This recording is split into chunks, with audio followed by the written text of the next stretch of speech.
Teman-teman, Mang Encus belum tahu oleh siapa, kapan, dan kenapa monumen untuk mengenang Pangeran Arya Suryatmaja itu diberi nama Lingga. Tapi untuk memudahkan, kita sebut saja dulu Lingga, sesuai dengan nama yang kita kenal saat ini. Hari Minggu kemarin, Mang Encus sengaja jalan-jalan dan mengambil gambar di seputar Lingga, alun-alun Sumedang. Mang Encus menemukan prasasti batu yang menerangkan bahwa Lingga ini pernah diperbaiki dan diperindah oleh YPS atau Yayasan Pangeran Sumedang. Titi mangsanya tertulis tanggal 1 Juni 1971. Dengan demikian jelaslah bahwa tulisan-tulisan yang tercantum pada prasasti yang menempel di Lingga saat ini adalah hasil pemugaran. Sebab pada foto lama Lingga, tulisan-tulisan itu dibuat dalam bahasa Belanda, seperti ini. Pada prasasti sebelum dipugar, itu tertulis bahwa yang membangun Lingga itu adalah The Pangeran Stichting.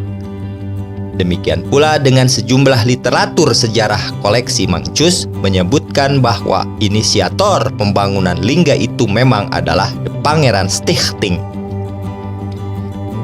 Persoalannya kemudian, banyak yang mengira bahwa kata The Pangeran Stichting adalah nama seorang pangeran dari kerajaan Belanda.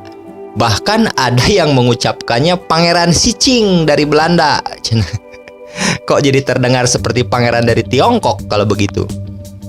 Mungkin karena itu pula kemudian berkembang opini bahwa Lingga itu dibuat atas prakarsa dan perintah langsung kerajaan Belanda di Den Haag untuk menghormati jasa-jasa Pangeran Arya Suryatmaja. Nah, sekarang melalui channel ini kita bahas siapa The Pangeran Stichting.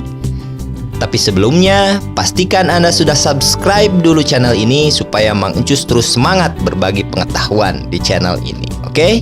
Hehe. Teman-teman, kata stichting itu ternyata adalah istilah dalam bahasa Belanda yang berarti yayasan.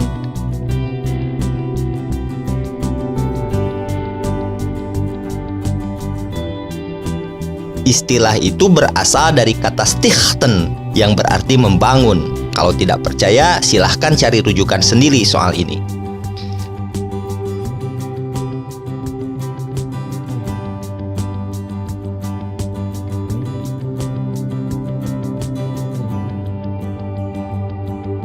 Maka dengan begitu, The Pangeran Stichting itu bukan seorang individu, juga bukan nama seorang pangeran dari kerajaan Belanda. The Pangeran Stichting itu adalah sebuah lembaga yang dalam bahasa Indonesia itu berarti Yayasan Pangeran. Lalu, apa tujuan lembaga itu? Siapa-siapa saja yang ada di dalamnya? Dan apakah ada hubungannya dengan yayasan yang saat ini mengelola museum dan aset-aset warisan peninggalan Pangeran Sumedang? Nah, Mang Encus punya clipping koran berbahasa Belanda, Preangerbode, edisi 10 Agustus 1921. Seperti ini. Dalam koran itu jelas tertulis, Pangeran Stichting te Sumedang, de Vereniging Der Herden King van de Negen dan Tenis van Pangeran Arya Suryatmaja, belepotan. Tapi terjemahannya kira-kira begini. Yayasan Pangeran Sumedang, perkumpulan yang dibentuk untuk memperingati kenangan atau mengenang jasa-jasa Pangeran Arya Suryatmaja. Kalimat dalam kurung adalah parafrase Mang Encus untuk memudahkan pemahaman. Lalu siapakah orang-orang dalam perkumpulan itu? Nah, dari clipping koran itu pun Mang Encus memperoleh informasi bahwa pengurus dan orang-orang yang terlibat dalam The Pangeran Stichting itu adalah: pertama, A.J.H. Eijgen, Residen Priangan sebagai ketuanya. Kemudian C.A. de Munich, Asisten Presiden Sumedang sebagai sekretaris. I. de Vries, pengurus Sumedang Rijksche Afdelingsbank. Dia bertindak sebagai bendahara. Anggota-anggotanya adalah: pertama, Tumenggung Kusumadilaga, Bupati Sumedang saat itu. Raden Adipati Wiratanuningrat, Bupati Tasikmalaya. A.J.N. Engelenbach, anggota Volksraad atau Dewan Perwakilan Rakyat. H.C.H. de Bie, Inspektur Pendidikan. Dr. H.J. van der Scholt, dia seorang dokter juga. Kemudian A.E. Reins, Ketua Perkebunan di Sukabumi. Raden Kartakusuma, Wedana Tanjung Sari. Mas Haji Abdul Manan, Naib atau penghulu di Tanjung Sari. Kemudian Raden Sadikin, Guru Pertanian Pribumi. Dan terakhir adalah Sumadiria. Di situ disebutkan sebagai petani dan peternak dari kalangan rakyat biasa. Nah, besar kemungkinan Sumadiria ini adalah nama lengkap Aki Suma yang sudah dibahas dalam video Mang Cus sebelumnya. Mereka-mereka ini yang kemudian menyusun kepanitiaan, program kerja, dan menggalang dana kepada para kolega Pangeran Surya Atmaja untuk pembangunan lingga. Dalam perkembangan selanjutnya, seperti yang dilaporkan Preanger Bode, edisi 16 Januari 1922, kepanitiaan atau komite yang dibentuk The Pangeran Stichting itu kemudian melibatkan pertama Mr. J.Z. Pandij, seorang arsitek yang ditugasi merancang lingga. Kemudian W.H. Elsman, seorang insinyur sipil yang menyusun detail anggaran pembuatan lingga.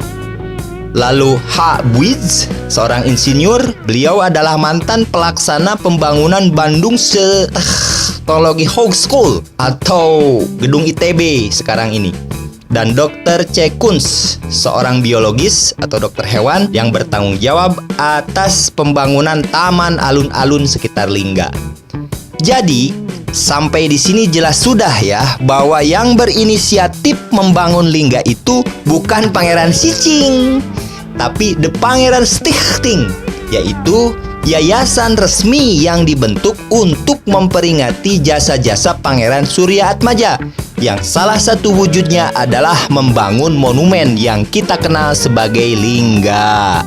Nah, sekarang apakah ada hubungannya Yayasan Pangeran Sumedang saat ini dengan The Pangeran Stichting? Kalau kita mengacu kepada apa yang ditulis oleh Dedi Rustandi, Yayasan Pangeran Arya Surya Atmaja itu dibentuk pada tahun 1950, yang kemudian berkembang menjadi Yayasan Pangeran Sumedang, dan sekarang ada juga Yayasan Nazir Wakaf Pangeran Sumedang. Nampaknya menurut Mang Susi tidak terlalu berhubungan karena ada jarak yang cukup jauh, sekitar 30 tahunan lebih dengan situasi dan kondisi yang sudah berbeda. Tapi sudahlah, Mang Cus nggak akan membahas persoalan itu. Mang Cus ingin tekankan bahwa Pangeran Stichting itu bukan individu, tapi sebuah lembaga yayasan ya, yang diketuai oleh Residen Priangan saat itu. Oke, nah sekarang persoalannya, berapa sih biaya untuk membangun lingga?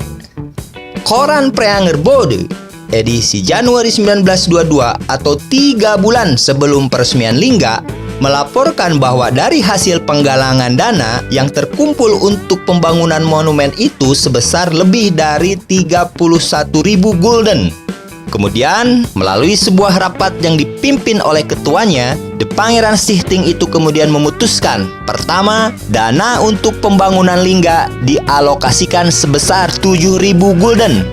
Angka ini keluar berdasarkan hasil kajian J.Z. Pandij, Insinyur Elsman, dan Habits.